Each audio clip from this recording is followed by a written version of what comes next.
just catch that though.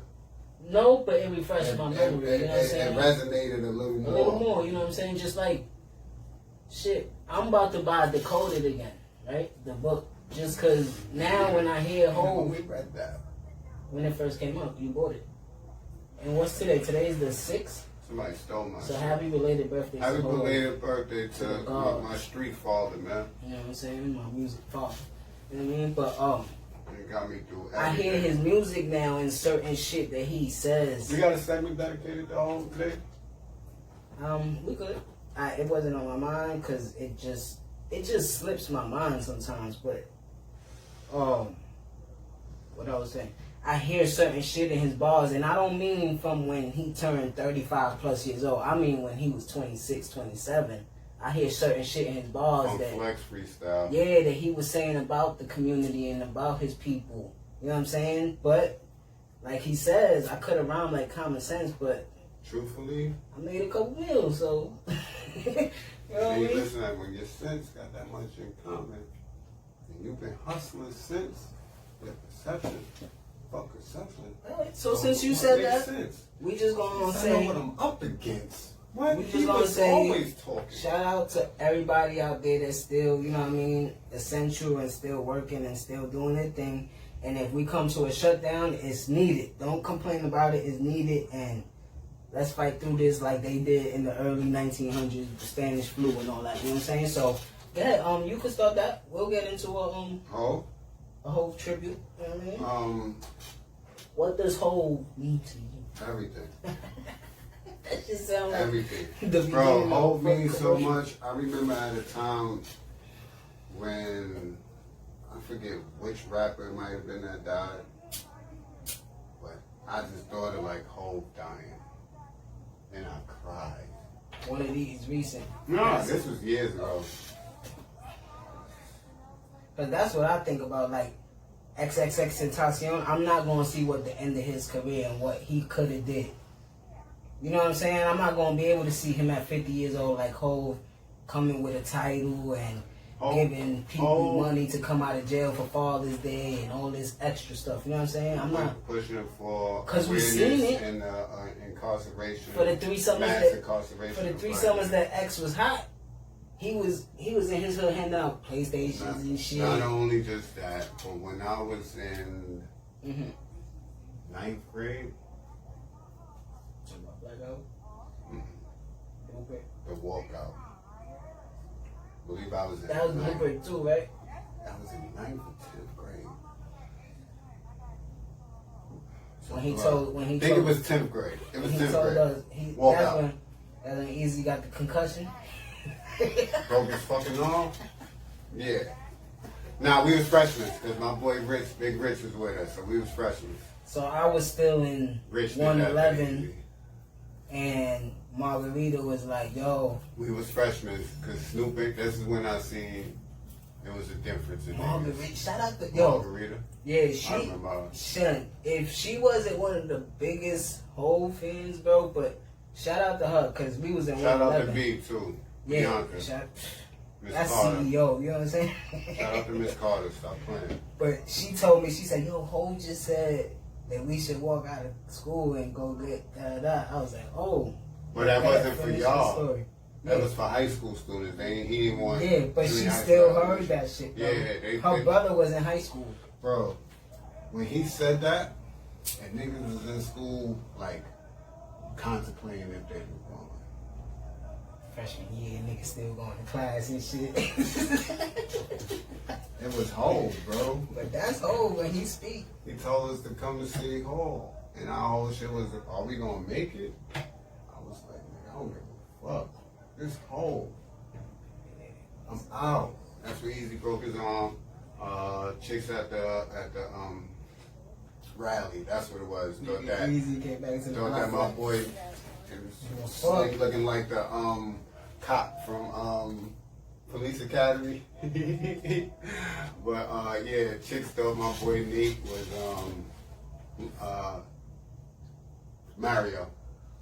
Okay.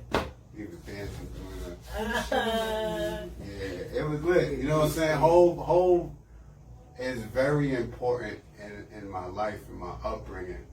like extremely. Like, it's not just rap to me. He's from right here. You know what I'm saying? It's literally local inspiration. Like everything he does. What was your first encounter of his music? My first when encounter. you first heard his voice. Hove? Yeah.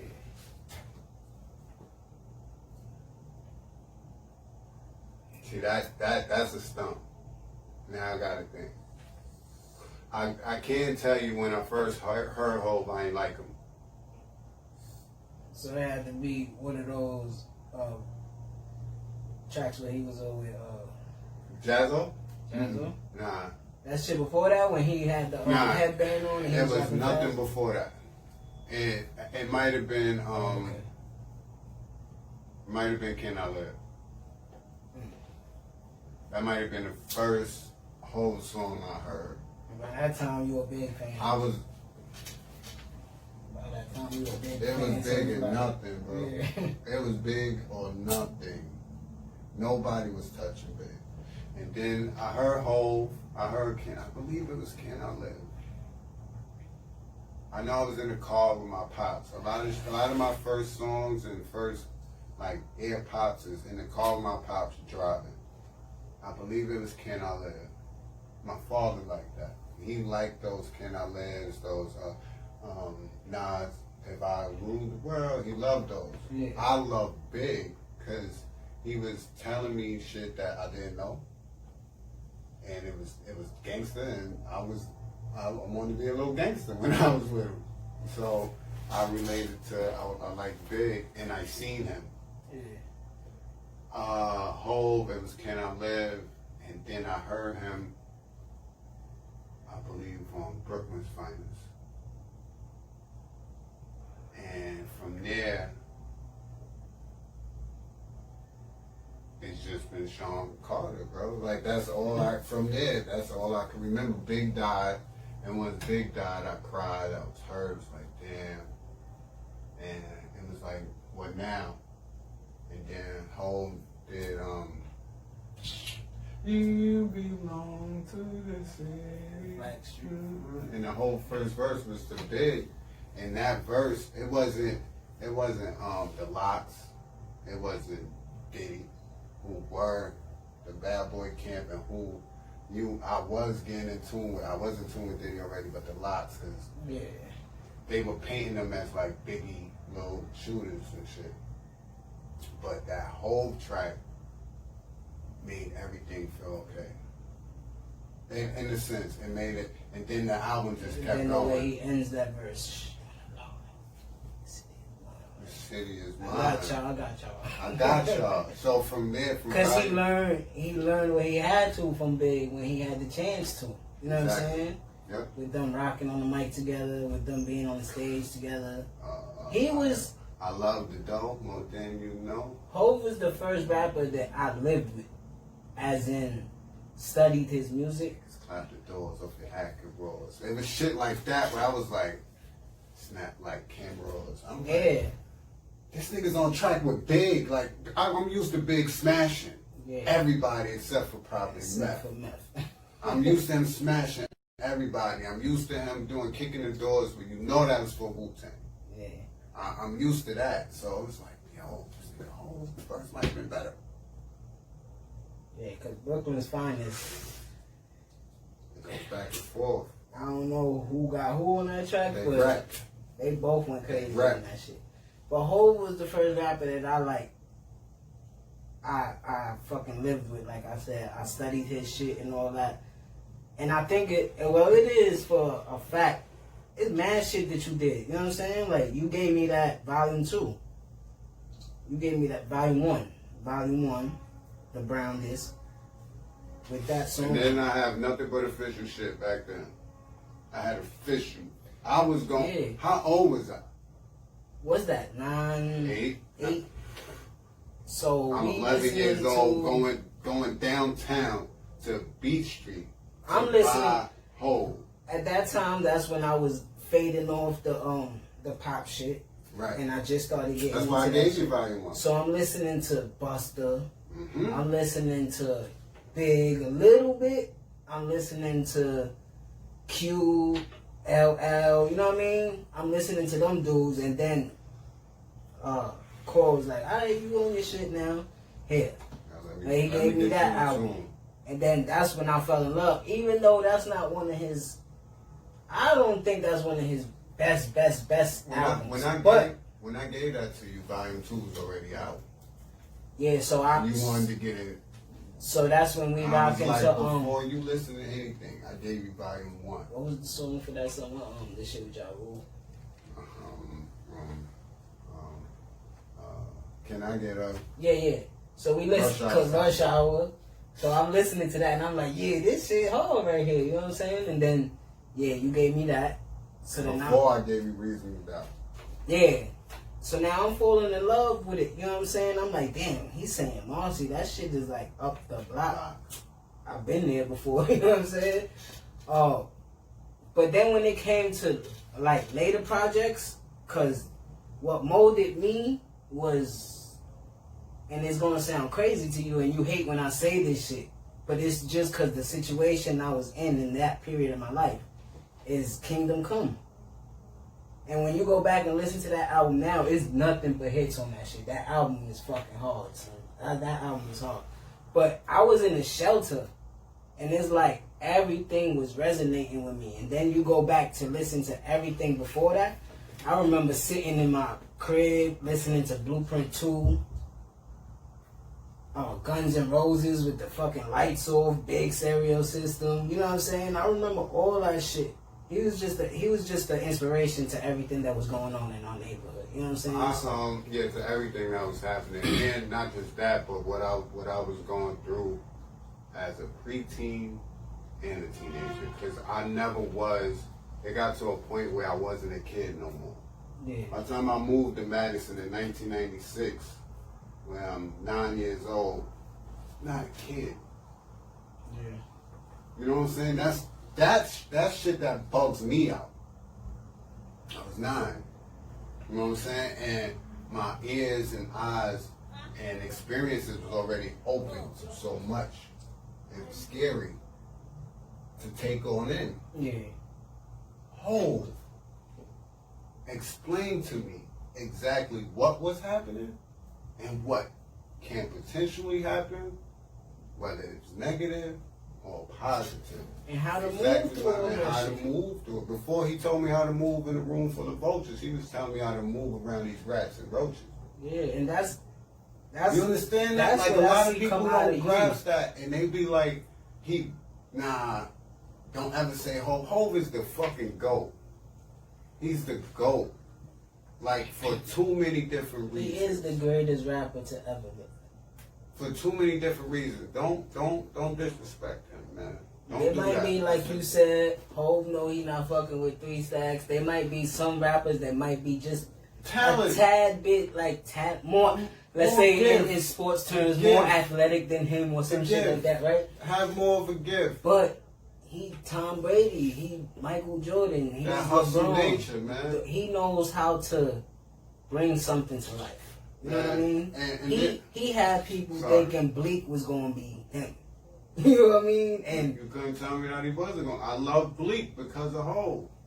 I hate when people try to downplay Bleak because it's like. His contributions to the game, bro, it's just too much. You know what I'm saying? Life. Yeah. To life, man. Like, I just spoke on a rally, like, in probably 2002, where he trying to get the public school system right. In 2002, he just dropped Blueprint the year before. This is the prime of his career, where he's going up. And he's telling kids to walk out of school and come to City Hall and rally up with me. Because he has a hand on the pulse of the youth. He knows what voices need to be heard. He knows what we going through. Yeah. You know what I'm saying? He's speaking. He always spoke for us. Before he don't fucking vote or die. None of that shit. Get on the radio and say, walk the fuck out of school because what's going on? They need to see how y'all feel. Walk right out the front door. And they ain't stop us. Yeah. Not only, and that's high school. That's my 10th grade year. The very next year, he's retiring. I cried when he said he was retiring, bro. What I do? 03? What? 03 Black Album? Me going to school? I gotta go to the Junction every day. I'm listening to that shit. I'm like, yo. But that's another thing that I took from him that I use to this day, and I think it's something that all these artists that made it late take from him. It don't matter when you get to the finish line. He was 26, 27 when he popped. You know what I'm saying? So I always hold on to that. Yeah, I always hold on to that because I'm 32 now. I gotta make something happen, bro. I'm gonna make something happen to make sure my mom see the exotic island that she wanna see before she passed. You know what I mean? You know what I'm saying? Like, so, Hov is just, and then when the story comes out for me, his mom's is gay, all this other stuff, and you know what I mean? It's more of a relation for me. Like, damn, you was holding that shit in for so long, she holding that shit in for so long, but you see it. You know what I mean? And my mom's was more bold with it, like, this is what's happening now. You know what I mean? And then that fucked with me mentally, but then I had to grow to be like, I can't judge that or complain about that or nothing. Boy, I gotta be the man of this situation and boom, you know what I mean? So his middle name is Corey. You couldn't tell me nothing when I brought home something for the stomach grumblings. His My middle name 30 years my senior. Is my name, bro. I've known that from when I was reading credits. It's like, how? And you hate the song. What? Sean Corey, God. You hate that song. I don't like hearing my name. What's your top 5 albums? From Hov? In no particular order. Blueprint, Reasonable Doubt, Black Album, Volume 2.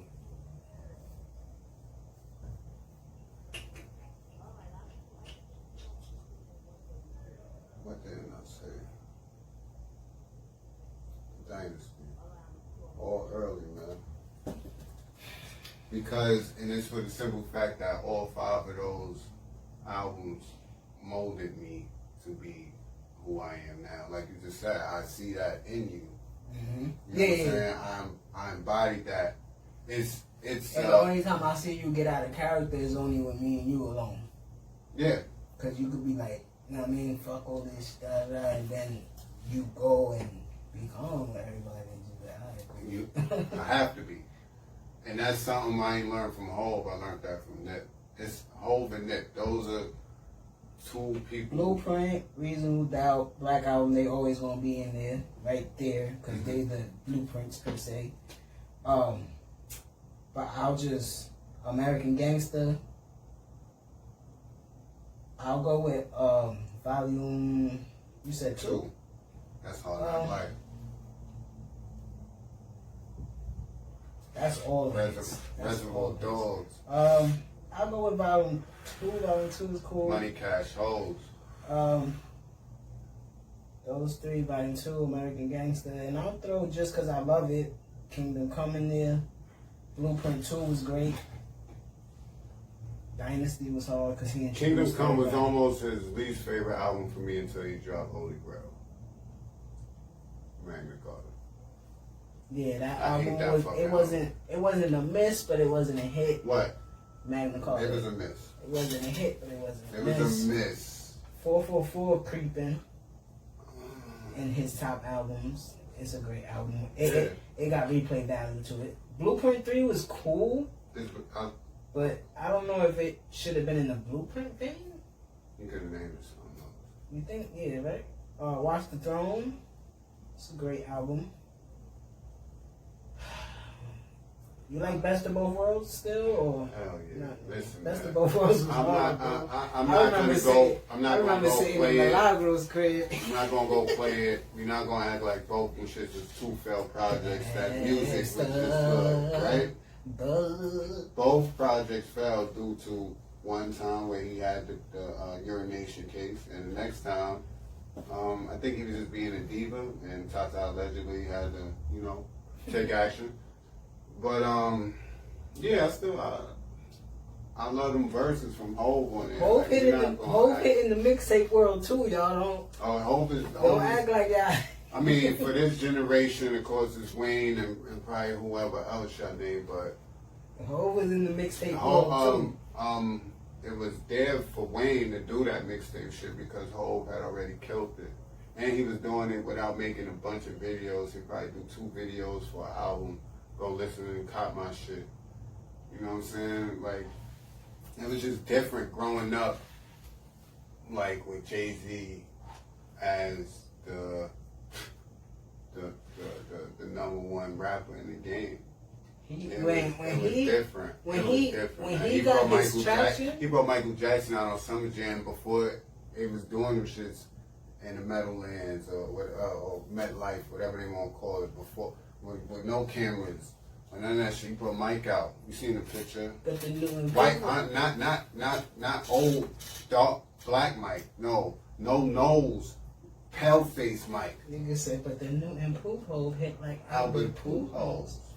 Man, I went to Fade the Black concert. That was my Christmas gift.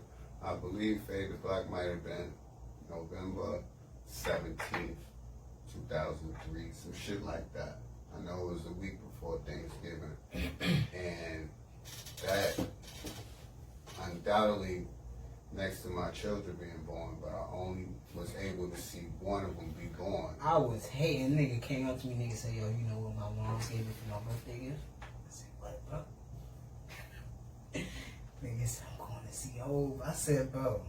I'm going to see Hov. I asked my mom, she said, how much? I said, I'm going to see she Hov. said, nah, nigga. And good seats. I was the only kid like that I known. Like everybody was like, yo, this nigga Core going to Fade the Black. Like I was that nigga. Like that's one of them things that made me like, yo, that's Core. Yo, even after Fade the Black, like the next day at school, I ain't had no voice. He was like, son, how was? I'm like, yo, Beyonce glow. And the beat came out. He brought R. Kelly out. It was crazy, bro. I knew every word to the Black album. That shit had just came out. J. Vaughn, Moms went with me. She was like, how you know every word? I'm like, you know what I'm saying? I'm just... That nigga got nothing but quotables. I'm just listening to Hov, man. I really take pause all that shit. Yeah, I'll take all that shit in. And so, I appreciate that man more than he even know. I mean, I'm pretty sure. I'm pretty sure he know how much all his fans appreciate him. You know what I'm saying? Because he get nothing but that. That nigga was my pops when my pops wasn't there. Yeah, man.